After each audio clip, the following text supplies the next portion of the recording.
I'm Dr. Ashish. I work as a researcher at Uppsala University, Sweden, and I'm also the young scientist at Peking University, Beijing, China. Since the beginning of the new millennia, there have been a lot of progress in infant mortality, and most of these deaths and mortality which occurred in sub-Saharan Africa and South Asia has reduced significantly since the beginning of the new millennia. This has been attributed to most of the interventions that have been taken in scale in these settings, in low-income settings like Nepal and in South Asia and in sub-Saharan Africa, as a result of which infant mortality has reduced significantly from that of the one that was in 1990s by 2015. As you progress into the new Sustainable Development Goal era, what you see is that this progress has to be sustained and to be accelerated, and this can only be done by working on newborn health area.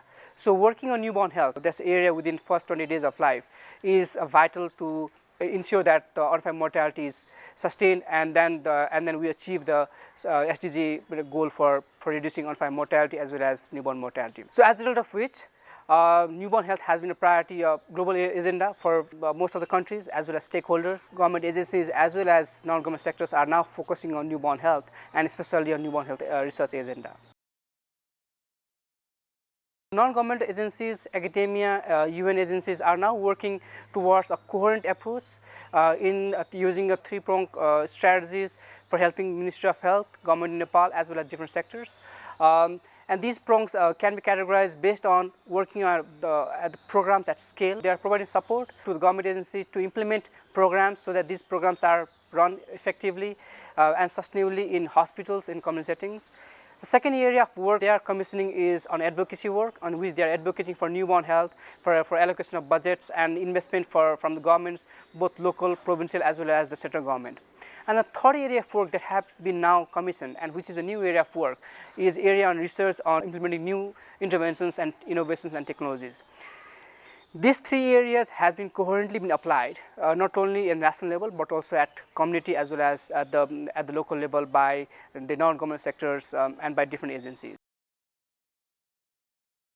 As we progress into the Sustainable Development Goal era, what we have seen is that we have reduced infant mortality to a larger extent, newborn mortality to a larger extent. But what we have seen is those babies who survive has difficulty in thriving it, because those babies who survive have difficulty and disability later in life, and ensuring that these babies who are disabled get equal opportunity to develop, have equal opportunity to thrive is a bigger agenda for all of us, because what we want is a society which has not only a surviving baby but a thriving baby that can survive, that can transform the whole society into a better nation. So the whole agenda for SDG is now survive, thrive and transform. So ensuring a survival of baby is not only a key agenda, but thriving is also a key agenda for all of us.